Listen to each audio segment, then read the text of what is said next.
ಎಲ್ಲರಿಗೂ ನಮಸ್ಕಾರ. ವೇದಿಕೆ ಮೇಲಿರುವ ಎಲ್ಲ ಗಣ್ಯರಿಗೆ ನನ್ನ ನಮಸ್ಕಾರಗಳು.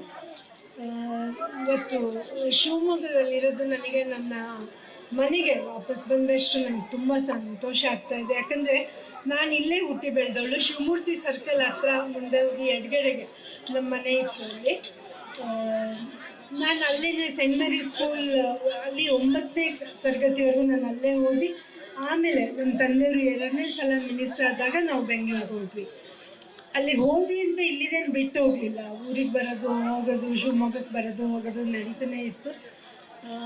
ಶಿವಮೊಗ್ಗದ ಮೇಲಿರೋ ಪ್ರೀತಿ ಹೋಗೋಕ್ಕೆ ಸಾಧ್ಯನೇ ಇಲ್ಲ. ಅದು ನಂಗೆ ಭಾಳ ಸಂತೋಷ ಆಗ್ತಿರೋ ವಿಷಯ ಏನಂದರೆ, ಇಷ್ಟೊಂದು ಜನ ಇಲ್ಲಿ ಸೇರಿದ್ದೀರ. ಇಷ್ಟು ಲೇಟ್ ತಡವಾದ್ರೂ ಇಷ್ಟು ಇಲ್ಲೆಲ್ಲರೂ ವೆಯ್ಟ್ ಮಾಡ್ತಾ ಇದ್ದೀರಂದ್ರೆ ನನಗೆ ಆಶ್ಚರ್ಯ ಕೂಡ ಆಗುತ್ತೆ, ತುಂಬ ತುಂಬ ಸಂತೋಷ ಕೂಡ ಆಗುತ್ತೆ. ಇನ್ನು ನಮ್ಮ ಇವಾಗಲೇ ಸುಮಾರು ಮುಖಂಡರುಗಳ ಅದ್ರ ಬಗ್ಗೆ ಎಲ್ಲ ಮಾತಾಡಿದ್ದಾರೆ, 5 ಗ್ಯಾರಂಟಿ ಬಗ್ಗೆ. ಆದರೂ ಕೂಡ ನಾನು ಅದ್ರ ಬಗ್ಗೆ ಒಂಚೂರು ಮಾತಾಡೋಕ್ಕೆ ಇಷ್ಟಪಡ್ತೀನಿ. ಅದರಲ್ಲಿ ಗೃಹಲಕ್ಷ್ಮಿ, ನಮ್ಮ ಮನೆಯ ಒಳತಿಗೆ 2,000 ರೂಪಾಯಿ, ಗೃಹ ಜ್ಯೋತಿ, ಅದರಲ್ಲಿ 200 ಯೂನಿಟ್ ಎಲೆಕ್ಟ್ರಿಸಿಟಿ ಫ್ರೀಯಾಗಿ ಬರುವಂಥದ್ದು. ಅದರಲ್ಲಿ ನಮ್ಮ ಮಕ್ಕಳು ಬೀದಿಯಲ್ಲಿ ಕೂತು ಹೋಗ್ತಾ ಇದ್ದ ಮಕ್ಕಳು ಒಳಗಡೆ ಕೂತ್ಕೊಂಡು ಮನೇಲಿ ಆರಾಮಾಗಿ ಹೋದಂಗಾಯಿತು. ಆಮೇಲೆ ಗೃಹಿಣಿಯರಿಗೆ ಕೂಡ ತುಂಬ ಹೆಲ್ಪ್ ಆಗುತ್ತೆ ಅದರಿಂದ. ಆಮೇಲೆ ಅನ್ನಭಾಗ್ಯದಲ್ಲಿ 5 kg ಅಕ್ಕಿ ನಿಮಗೆ ಬರುತ್ತೆ. ಅದರಿಂದ 5 kg ಅಕ್ಕಿಯ ದುಡ್ಡು ನಿಮ್ಮ ಅಕೌಂಟಿಗೆ ಹೋಗುತ್ತೆ. ಮತ್ತು ಯುವ ನಿಧಿಯಲ್ಲಿ ಕೆಲಸ ಇಲ್ಲದೆ ಇರೋ ಡಿಗ್ರಿ ಹೋಲ್ಡರ್ಸ್ಗೆ 3,000 ರೂಪಾಯಿ, ಮತ್ತು ಡಿಪ್ಲೊಮಾ ಹೋಲ್ಡರ್ಸ್ಗೆ 1,500 ರೂಪಾಯಿ. ಶಕ್ತಿನಲ್ಲಿ ನಮ್ಮ ಹೆಣ್ಣು ಮಕ್ಕಳು ಬಸ್ನಲ್ಲಿ ಎಲ್ಲ ಕಡೆ ಫ್ರೀಯಾಗಿ ಓಡಾಡ್ಬೋದು, ಕಾಲೇಜ್ ಇರ್ಬೋದು, ಬೇರೆ ಊರುಗಳಿಗಿರ್ಬೋದು.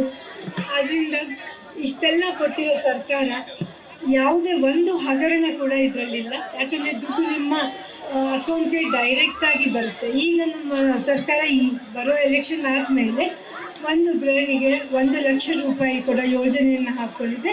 ಅದು ಕೂಡ ಹಾಗೆ ಆಗುತ್ತೆ ಅನ್ನೋ ನಂಬಿಕೆ ನನಗಿದೆ. ಮಾಡ್ತಾರೆ ನಮ್ಮ ಸರ್ಕಾರ, ಸಿದ್ದರಾಮಯ್ಯ ಸರ್ಕಾರದಿಂದ ಇದು ಕೂಡ ಆಗುತ್ತೆ ಅಂತ ಹೇಳಕ್ಕೆ ನಾನು ಇಷ್ಟಪಡ್ತೀನಿ. ನಮ್ಮ ಸರ್ಕಾರ ನುಡಿದಂತೆ ನಡೆದ ಸರ್ಕಾರ. ಏನು ಹೇಳಿತ್ತು ಎಲೆಕ್ಷನ್ಗಿಂತ ಮುಂಚೆ ಅದನ್ನು ಇವತ್ತು ಅವರು ಅದನ್ನು ಪಾಲಿಸಿದ್ದಾರೆ. ಆಮೇಲೆ ಟ್ರಾನ್ಸ್ಪರೆಂಟ್ ಆಗಿದೆ ಅಂತ ಹೇಳಕ್ಕೆ ಇಷ್ಟಪಡ್ತೀನಿ. ಯಾಕಂದರೆ ಅವ್ರು ಮಾಡಿದ್ದು ದುಡ್ಡು ಎಲ್ಲೂ ಹೋಗ್ದೇ ನೀಟಾಗಿ ನಿಮ್ಮ ಅಕೌಂಟಿಗೆ ಬಂದಿದೆ. 1 ರೂಪಾಯಿ ಕೂಡ ಆ ಕಡೆ ಈ ಕಡೆ ಹೋಗದೆ ಇರೋ ಥರ ಆಗಿದೆ ಅದು.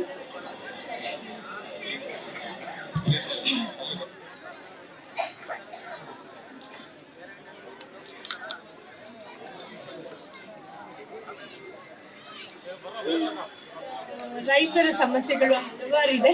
ಅದರಲ್ಲಿ ಬೆಂಬಲ ಬೆಲೆ ನಾನು ಯಾಕೆ ಇದನ್ನ ಹೇಳ್ತಾ ಇದ್ದೀನಿ ಅಂದರೆ, ಕಷ್ಟಪಟ್ಟು ಒಂದು ಬೆಳೆ ತೆಗೆಯೋಕ್ಕೆ 3 ರಿಂದ 6 ತಿಂಗಳು ಬೇಕಾಗುತ್ತೆ.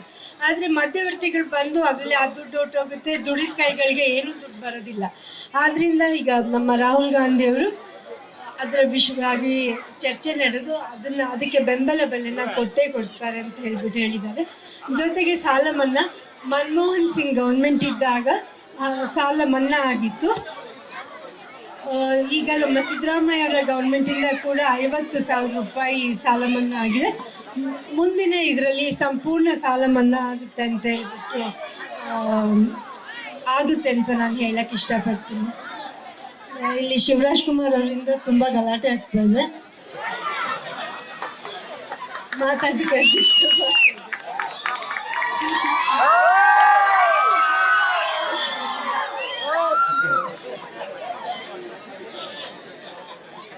ಇನ್ನು ಮುಂದೆ ಮಹಿಳೆಯರ ಜೊತೆಗೆ ಅವ್ರದ್ದೇನೇ ಸಮಸ್ಯೆಗಳಿರಲಿ ಅವ್ರ ಜೊತೆಗೆ ನಾನು ಇರ್ತೀನಿ ಅಂತ ಹೇಳಕ್ಕೆ ನಾನು ಇಷ್ಟಪಡ್ತೀನಿ.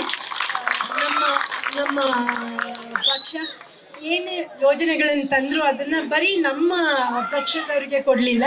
ಅದರಲ್ಲಿ BJPನವ್ರು ಇರ್ಬೋದು, ಯಾರೇ ಇರ್ಬೋದು, ಎಲ್ಲರಿಗೂ ಅದು ಹೋಗ್ತಾ ಇದೆ. ಜೊತೆಗೆ ಅದು ಪಕ್ಷಾತೀತವಾಗಿ ಜಾತ್ಯತೀತವಾಗಿ ನಿಮ್ಗೆಲ್ಲರಿಗೂ ಹಣ ಬಂದು ಸೇರುತ್ತೆ ಅಂತ ಹೇಳಕ್ಕೆ ಇಷ್ಟಪಡ್ತೀನಿ. ಇನ್ನು ಇದೆಲ್ಲ ನೋಡಿದಾಗ ನಮ್ಮ ತಂದೆಯವ್ರ ನೆನಪು ತುಂಬ ಬರುತ್ತೆ. ಯಾಕಂದರೆ ಆಶ್ರಯದಲ್ಲಿ ಒಬ್ಬರು ಶಿವಮೊಗ್ಗದಲ್ಲೇ ಒಬ್ಬರು ಕಲಾವತಿ ಅಂತ ಬಂದು ಹೇಳಿದ್ರು. ಅವರು ತಂದೆಯವರವರಿಗೆ ಆಶ್ರಯ ಇದ್ರ ಕೆಳಗೆ ಮನೆ ಸೈಟ್ ಕೊಟ್ಟಿದ್ರು ಅಂತ ಹೇಳ್ಬಿಟ್ಟು ನನಗೆ ತುಂಬ ಸಂತೋಷ ಆಯಿತು ಅದು ನೋಡಿಬಿಟ್ಟು. ಆಮೇಲೆ ಅದ್ರ ಜೊತೆಗೆ ಫ್ರೀ ವಿದ್ಯುತ್ನ ಪಂಪ್ಸೆಟ್ಟಿಗೆ ಕೂಡ ನಮ್ಮ ತಜ್ಞರು ಕೊಟ್ಟಿದ್ರು. ಅದು ಸತತವಾಗಿ 3 ವರ್ಷಗಳಿಂದ ಅದು 33 ವರ್ಷಗಳಿಂದ ನಡ್ಕೊಂಡು ಬರ್ತಾ ಇದೆ. ಈಗ ನಾನು ನಿಮ್ಮ ಸಹಕಾರ ಕೇಳಕ್ಕೆ ಬಂದಿದ್ದೀನಿ. ನಾನು ನಮ್ಮ ತಂದೆ ನನ್ನ ತಮ್ಮ ಹೇಗೆ ಎಲ್ಲರ ಸೇವೆ ಮಾಡ್ಕೊಂಡು ಹೋಗ್ತಾ ಇದ್ದಾರೆ ಅದೇ ಥರ ನಾನು ಮಾಡಬೇಕಂತ ಇಷ್ಟಪಟ್ಟಿದ್ದೀನಿ. ಆದ್ದರಿಂದ ನಾನು ಶಿವಮೊಗ್ಗ ಜಿಲ್ಲೆಯ ಮಗಳು, ನನಗೆ ಒಂದು ಚಾನ್ಸ್ ಕೊಡಿ, ಒಂದು ಬದಲಾವಣೆ ತನ್ನಿ. ಎಲ್ಲರಿಗೂ ಒಂದು ಮೊದಲ ಬಾರಿ ಅಂತಿರುತ್ತೆ, ಅದು ನನಗೆ ಬರಲಿ, ಬಂದು ನಾನು ನಿಮ್ಮೆಲ್ಲರ ಕೆಲಸ ಮಾಡೋ ಥರ ಆಗಲಿ ಅಂತ ಹೇಳ್ಬಿಟ್ಟು ನಾನು ಹೇಳೋಕ್ಕೆ ಇಷ್ಟಪಡ್ತೀನಿ.